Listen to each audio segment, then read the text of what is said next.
Listen, I've watched people destroy their financial futures over the same three mistakes for decades now. And what bothers me isn't that they make them, it's that they refuse to believe these traps exist until they're already caught. I don't care what your income is. I don't care what degree you have or what neighborhood you live in. These traps don't discriminate. They're systematic wealth destroyers, and if you're sitting here thinking you're immune, you're probably already in one. Financial freedom isn't a motivational concept. It's a mathematical state. It means your assets generate enough cash flow to cover your lifestyle without you trading time for money. That's it. No philosophy, no vision boards, just math. And the reason most people never reach it has nothing to do with how much they earn. It has everything to do with how they manage what comes in. I've seen people making $200,000 a year living paycheck to paycheck. I've seen people making $60,000 retire at 50. The difference isn't luck. It's discipline around these three traps. Now, I'm not here to tell you what you want to hear. I'm here to tell you what I've observed across multiple recessions, multiple bull markets, and thousands of conversations with people at every income level. I've made money, I've lost money, I've rebuilt, and I've watched others do the same or fail trying. What I'm about to walk you through isn't theory, it's pattern recognition. And if you're serious about building wealth, you'll listen without your ego getting in the way. The first trap is lifestyle inflation. And before you roll your eyes thinking this is some basic advice, let me explain why this destroys more wealth than bad investments ever will. Lifestyle inflation is the silent killer of compounding. It's not dramatic. It doesn't announce itself. It just grows at the exact same rate as your income, sometimes faster. You get a raise, you upgrade your car. You get a bonus, you move to a bigger place. You get a promotion, suddenly you're spending weekends at restaurants that cost what you used to spend on groceries for a week. And here's the problem. Every time you increase your fixed costs, you're locking in a higher baseline for misery, because now you need that income just to stay where you are. I've seen this in my own portfolio companies. Executives making $500,000 who can't quit because they've built a life that requires $500,000. They hate their job, they're burned out, but they can't leave. Why? Because they bought the house, the cars, the private school tuition, the country club membership. They turned income into obligation, and now they're trapped. That's not wealth. That's a golden cage. Here's what people don't understand. Wealth isn't built with income. It's built with the gap between income and spending. If you make $100,000 and spend $90, you have $10,000 to invest. If you make $200,000 and spend $190, you still only have $10,000 to invest. The person making less can build the same wealth if they protect that gap. But most people don't protect it. They celebrate income growth by immediately spending it. They treat a raise like permission to increase their burn rate. And that is financial suicide. I'm not saying live like a monk. I'm saying be intentional. Every time your income increases, you have a choice. You can let your lifestyle absorb it, or you can redirect it into assets. The people who get rich make the second choice. The people who stay comfortable make the first. And comfortable is not free. Comfortable is expensive. Comfortable requires maintenance. Financial freedom requires discipline. Now let me be clear. I'm not talking about depriving yourself. I'm talking about not being stupid. If you want the nicer car, fine, but buy it with cash from investments, not from your paycheck. If you want the bigger house, great, but make sure the mortgage isn't choking your ability to build wealth elsewhere. The trap isn't spending. The trap is spending without thinking. It's letting your ego drive your budget, and I see it everywhere. People ask me all the time, Kevin, how do I know when I can afford something? Here's my rule. If buying it doesn't reduce your ability to invest at least 20% of your gross income, you can afford it. If it does, you can't. It's that simple. Most people do the opposite. They invest whatever's left after they've paid for everything they want. And guess what's left? Nothing. So they stay broke. Not poor, broke. Because broke is a choice. Poor is a circumstance. And most people in this country making decent money are choosing to be broke. The second trap is debt mismanagement. And I need you to understand something. Not all debt is bad, but all bad debt is a cancer. There's a fundamental difference between debt that makes you money and debt that costs you money. A mortgage on a rental property that generates positive cash flow, that's good debt. A car loan on a depreciating asset that you use to commute to a job, that's bad debt. A business loan that allows you to scale revenue, good debt.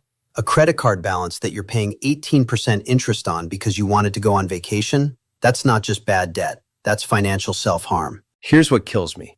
People treat debt like it's neutral, like it's just a tool. And it is a tool, but so is a chainsaw.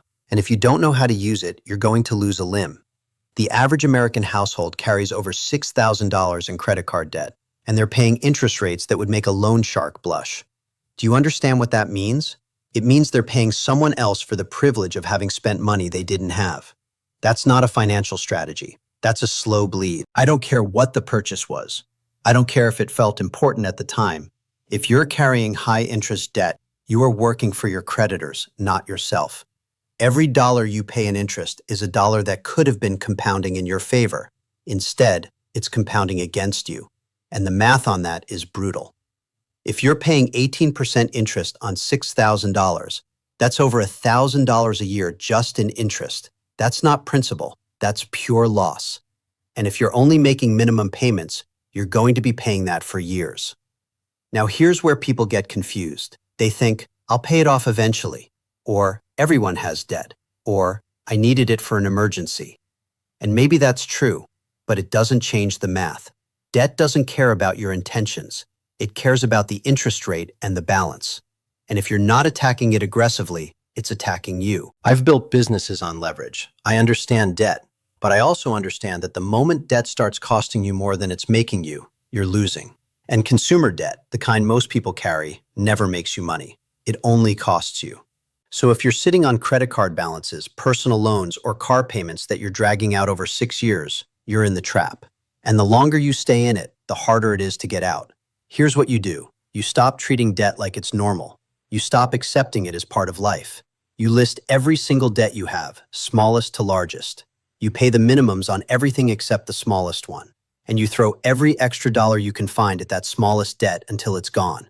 Then you move to the next one. That's the debt snowball. It's not complicated. It's not sexy, but it works. Because it's not about math. It's about momentum. And momentum is what breaks the trap. But here's the thing. You can't snowball your way out of debt if you're still adding to it. If you're paying off one card while charging up another, you're not solving the problem. You're managing it. And managing a problem is not the same as eliminating it. So you cut the cards. You stop financing purchases. You live on what you have, not what you hope to have. And I know that's hard. I know it feels restrictive. But you know what's harder? Being 65 and still making payments on things you bought when you were 40. The third trap is passive income confusion. And this one makes me want to put my head through a wall because the internet has completely destroyed what this term means. Passive income is not easy income. It's not free income. It's not income that requires no work. Passive income is income that continues after the initial work is done. But there is always initial work, always. And usually there's ongoing maintenance. The problem is, people have been sold this fantasy that you can make money while you sleep without ever doing anything. And that's garbage. That's not how wealth works. I see people chasing passive income like it's a lottery ticket. They buy a course on dropshipping. They start a YouTube channel and quit after 3 videos because it didn't go viral. They buy a rental property and then realize being a landlord is actual work. And they get discouraged. They think they were lied to.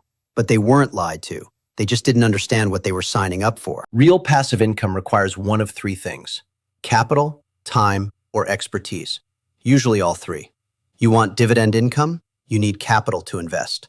You want rental income? You need capital for the down payment, time to manage the property or pay someone to manage it, and expertise to pick the right market. You want royalties from a book or a course? You need expertise to create something valuable and time to build an audience. There is no shortcut. And here's the trap. People hear passive income and they think it means they can stop working. So they quit their job, or they stop investing in their career, or they blow their savings on some scheme that promises returns without effort. And then they're broke. Because they confused passive income with no income. Passive income is supposed to supplement your active income, then eventually replace it. But that takes years, sometimes decades. It's not a 6-month plan. It's a long-term strategy. I've built passive income streams. I have royalties. I have dividends. I have businesses that run without me touching them every day. But I didn't start there. I started by working, by building, by failing and learning and iterating. And even now, those income streams require oversight. They require decisions. They require maintenance. They're passive in the sense that I'm not trading hours for dollars. But they're not passive in the sense that I can ignore them. So if you're chasing passive income, good, you should be. But don't treat it like a magic trick. Treat it like a long-term construction project. You're building something. And construction takes time, money, and effort. If someone's selling you a passive income opportunity that requires none of those things, they're lying to you, and you're about to lose money. Here's what actually works. You start with active income. You protect your gap. You invest that gap into income-producing assets. You reinvest the returns. You wait. You let compounding do its job. And eventually, if you don't screw it up, the income from those assets grows large enough that you don't need the active income anymore. That's financial freedom. But it's not fast. It's not easy. And it's definitely not passive in the beginning. Now let me address the people who are thinking, Kevin, I already know this. I've heard it before. Good. Knowing it and doing it are not the same thing. I know I should work out every day. I don't always do it. I know I should eat better. I don't always do it. Knowledge without execution is just entertainment. And if you're sitting here nodding along but your bank account doesn't reflect these principles, then you don't actually know this. You've just heard it. The difference between people who build wealth and people who stay stuck is not intelligence. It's not luck. It's not even opportunity. It's consistency. It's doing the boring things over and over again, even when it's not exciting. It's saying no to the car upgrade. It's paying extra on the debt. It's investing every month, whether the market's up or down. It's not sexy. It's not Instagram worthy, but it's what works. And here's the part that no one wants to hear. You can't outsmart these traps. You can't hack your way around them. You can only avoid them. And avoiding them requires discipline. It requires delaying gratification. It requires thinking long-term in a world that rewards short-term thinking. Most people can't do it, not because they're not capable, but because they're not willing. They want the result without the process. And that's not how math works. I've been doing this for a long time. I've seen every market condition you can imagine. I've seen people get rich slowly. I've seen people get rich fast and lose it faster. And I've seen people stay broke their entire lives despite making good money. The ones who make it are the ones who avoid these traps. The ones who don't are the ones who thought they were special, who thought the rules didn't apply to them, who thought they could spend now and save later. And they were wrong. So let me ask you this.